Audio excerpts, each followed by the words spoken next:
الحمد لله نحمده ونستعينه ونستغفره ونؤمن به ونتوكل عليه ونعوذ بالله من شرور أنفسنا ومن سيئات أعمالنا من يهده الله فلا مضل له ومن يضلله فلا هادي له ونشهد أن لا إله إلا الله وحده لا شريك له ونشهد أن محمدًا عبده ورسوله أما بعد فأعوذ بالله من الشيطان الرجيم بسم الله الرحمن الرحيم وكذلك جعلناكم أمة وسطا لتكونوا شهداء على الناس ويكون الرسول عليكم شهيدا صدق اللہ العظیم۔ میرے محترم بزرگوں اور دوستو، اللہ تبارک و تعالیٰ نے ہمیں اور آپ کو انسان بنایا کہ جس کے ذریعے سے ہم اور آپ صحیح اور غلط کو سمجھتے اور بوجھتے ہیں اور اس کے مطابق ہم اور آپ دنیا کے اندر زندگی گزارتے ہیں۔ لیکن اس کے ساتھ ساتھ اللہ تبارک و تعالیٰ نے ہمارے اور آپ کے اوپر اور اپنا احسان اور فضل کیا کہ اپنا محبوب بنایا، ایمان کی دولت ہمیں اور آپ کو عطا کیا ہے۔ میرے محترم بزرگوں اور دوستو، قرآن کریم کی آیت سورہ بقرہ کی جو آیت تلاوت کی گئی ہے، اس آیت کے اندر جہاں اللہ تبارک و تعالیٰ نے ہمارے اور آپ کے اوپر اپنا فضل اور کرم کیا کہ بہترین مخلوق بنایا، انسان بنایا، عقل دی، دانش مندی عطا کیا، سوچنے اور سمجھنے کی صلاحیت عطا کی ہے، وہیں اللہ تبارک و تعالیٰ نے ہمیں اور آپ کے اوپر یہ اعزاز فرمایا کہ ایک وصف اللہ تبارک و تعالیٰ نے ہمیں عطا کیا ہے، اور وہ وصف اور وہ صفت یہ ہے کہ ہم اور آپ امت وسط کہلاتے ہیں، معتدل امت کہلاتے ہیں۔ اسی کو اللہ تبارک و تعالیٰ نے قرآن کی کتاب کے اندر وَكَذَلِكَ جَعَلْنَاكُمْ أُمَّةً وَسَطًا کہ ہم نے تمہیں وسط والی امت، معتدل امت بنایا ہے۔ میرے محترم بزرگوں اور دوستو، وسط کہا جاتا ہے اسے کہ جو درمیان کے اندر رکھا ہو، اور اعتدال جو چیز وسط کے اندر ہوتی ہے، جو چیز بیچ کے اندر نصب ہوتی ہے، وہ چیز انتہائی خوبصورت لگتی ہے۔ جس طریقے سے اس کو آپ ایک مثال سے بھی سمجھ سکتے ہیں کہ آپ ہمارے اور آپ کے درمیان کوئی مجلس قائم ہوتی ہے، مجلس لگتا ہے، تو اس مجلس کے اندر جو اسٹیج بنایا جاتا ہے وہ اس مجلس کے حصے میں سے بیچ کے حصے میں بنایا جاتا ہے، اور اس اسٹیج کے اوپر بھی اس مجلس کے جو روح رواں ہوتے ہیں، جو معزز شخص ہوتے ہیں، اس کی جو کرسی سجائی جاتی ہے اس اسٹیج کے بیچ میں سجائی جاتی ہے، اور جو دیکھنے کے اعتبار سے بہت ہی خوبصورت لگتا ہے۔ یہ اس بات کو بتانے کے لیے ایک تو مجلس کے اندر اسٹیج بنتا ہے تو وہ اس مجلس کے بیچ کے حصے میں بنتا ہے، اور اس کے بعد بھی اس اسٹیج کے اوپر جو اس معزز شخص کے لیے کہ جو مہمان، جو سب سے بہتر انسان ہیں یا بہتر جسے ہم اور آپ عزت سے نوازتے ہوئے اسے اس مجلس کا معزز شخص بناتے ہیں، اس کی کرسی جو قائم ہوتی ہے اس اسٹیج کے اوپر وہ بھی بیچ میں ہوتی ہے، اس بات کو بتانے کے لیے کہ میرے محترم بزرگوں اور دوستو، یہ ہمارے اور آپ کے درمیان سب سے بہتر انسان ہے۔ اسی طریقے سے اللہ تبارک و تعالیٰ نے بھی ہمیں اور آپ کو امت مسلمہ، امت محمدیہ صلی اللہ علیہ وسلم کو امت وسط کا لقب دیا ہے، امت وسط کی صفت بیان فرمائی ہے کہ ہم نے تمہیں امت وسط معتدل بنایا ہے۔ میرے محترم بزرگوں اور دوستو، یہ اس امت کی اہمیت کو بیان کرنے کے لیے میرے محترم بزرگوں اور دوستوں، اور اسی آیت کے اندر اللہ تبارک و تعالی نے یہ بیان فرمایا کہ تمہیں جو امت وسط بنایا گیا ہے تاکہ تم لوگوں کے لیے گواہ بن سکو۔ اس کے اندر اللہ تبارک و تعالی نے کل قیامت کے دن جو میدان محشر قائم ہوگا، اور اس میدان محشر کے اندر جب اللہ تبارک و تعالی ہر انسان سے اس کے اعمال کے بارے میں پوچھ گچھ ہوگی، تو جو لوگ اللہ تبارک و تعالی کی مرضی کے مطابق زندگی گزارا ہوگا اور جو زندگی اللہ کی مرضی سے ہٹ کر کے گزارا ہوگا، اللہ کی نعمت کا انکار کیا ہوگا، اور اسے جب سزا سنائی جائے گی تو وہ امت، وہ انسان اپنے آپ کو یہ اللہ کے دربار میں پیش کرے گا کہ اللہ، ہمارے پاس کوئی انسان ایسا نہیں آیا جو آپ کے پیغامات کو ہم تک پہنچاتے، ہم ان کے پیغامات، آپ کے پیغامات کو سن کر کے اس شخص سے اس کے مطابق ہم زندگی گزارتے۔ تو اللہ تبارک و تعالیٰ کی طرف سے جواب آئے گی کہ ہم نے اپنا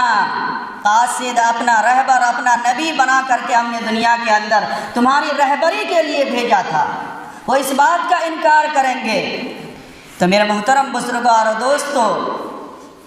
جب یہ انسان اس چیز کا انکار کرے گا کہ میرے پاس کوئی آپ کا پیغمبر نہیں آیا جو آپ کے پیغام کو ہم تک پہنچاتا، ہم اس پر عمل کر لیتے، تو میرے محترم بزرگوں اور دوستو، گواہی کے طور پر اس امت محمدیہ کو پیش کیا جائے گا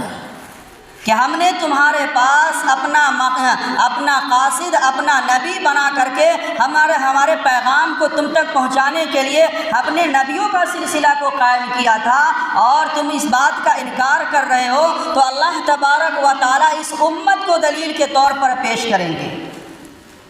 تو میرے محترم بزرگوں اور دوستوں، اور یہ امت گواہی دے گی، امت محمدیہ گواہی دے گی کہ ہاں،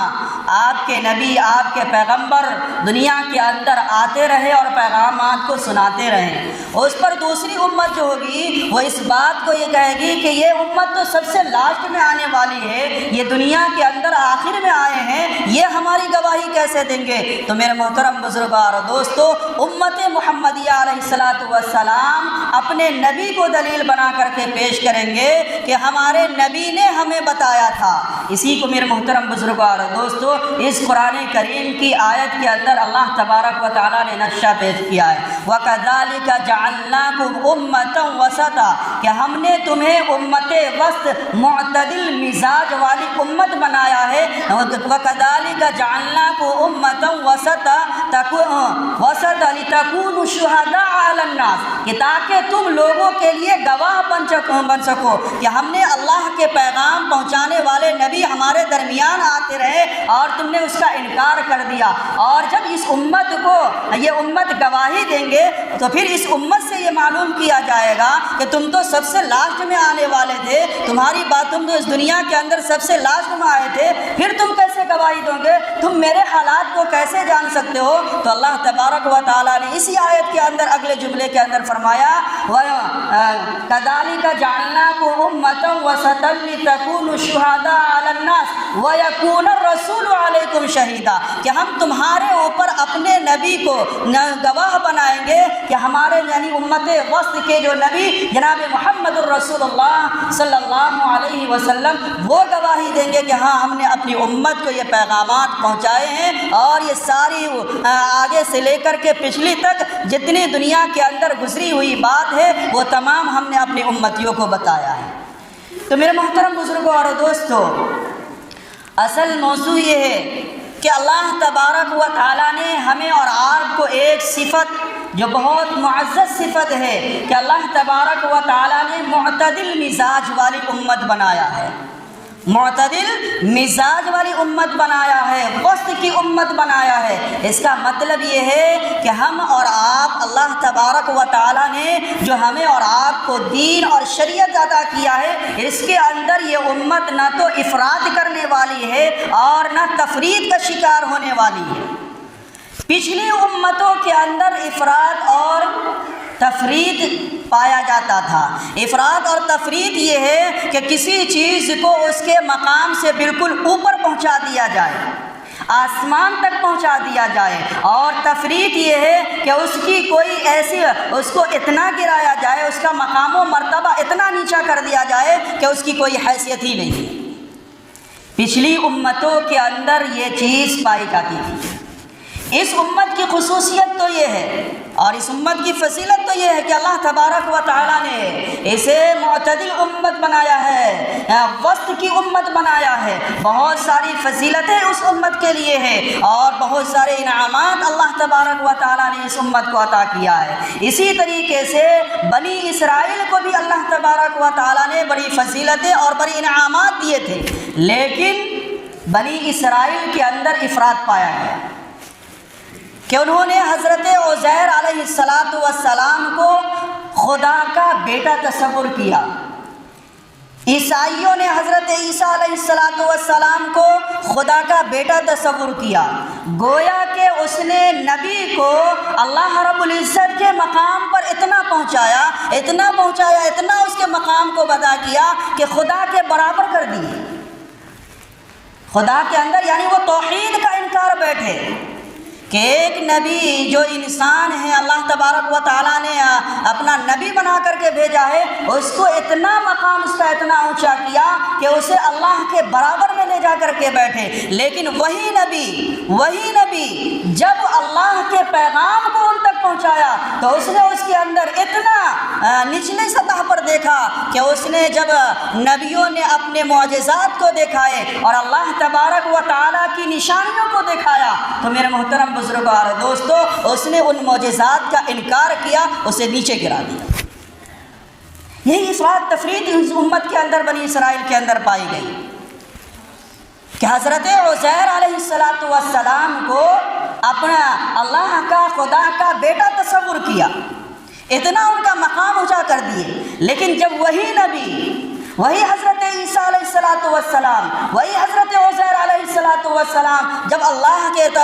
ان سے مطالبہ کیا گیا کہ اللہ کے کوئی معجزات دکھائے، اگر آپ نبی ہیں تو کوئی معجزہ دکھا دے، کوئی اللہ کی بات ہم تک پہنچا دے، جب وہ نبی اللہ کے پیغامات کو لے کر کے گئے تو اس کا انکار کر دیا، گڑھے کے اندر گرا دیا۔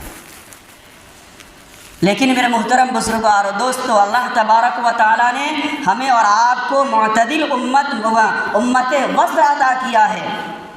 صحابہ کرام کے اندر کی قربانیوں کو دیکھیے کہ اللہ کے رسول جناب نبی کریم صلی اللہ علیہ وسلم کو اگر کوئی اشارہ ملتا تھا، جناب نبی کریم صلی اللہ علیہ وسلم کی طرف سے اگر کوئی کسی چیز کا اشارہ ملتا تھا تو اپنی جان قربان کرنے کے لیے تیار ہو جاتا تھا، اپنی جان قربان کرنے کے لیے تیار ہو جاتے تھے، اپنے مال کی قربانی دینے کے لیے تیار ہو جاتے تھے۔ لیکن آپ صحابہ کرام کی زندگی کے اندر یا کسی صحابہ کی زندگی کے اندر یہ بات نہیں ملتا ہو کہ آپ علیہ السلام کے خلاف آپ نے کوئی غلط تصور کیا ہو، بلکہ جب جناب نبی کریم صلی اللہ علیہ وسلم کا معاملہ آتا ہے تو آپ صحابہ کرام کی زبان سے اشہد ان لا الہ الا اللہ و اشہد ان محمدن عبدہ و رسولہ کے جملے نکلتے ہیں کہ اللہ ایک ہے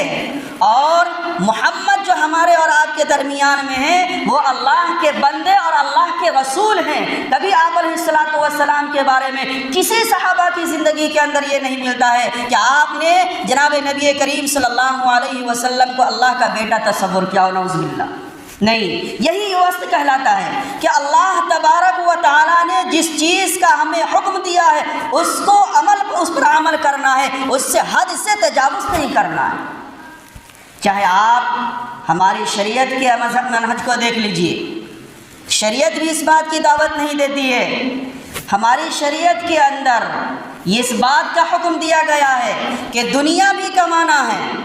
لیکن دنیا کمانا اس طریقے سے ہے کہ اس کو اپنی ضرورت سمجھ کر کے کمانا ہے، دنیا کو اپنا مقصد نہیں بنانا ہے۔ یہی اعتدال ہے۔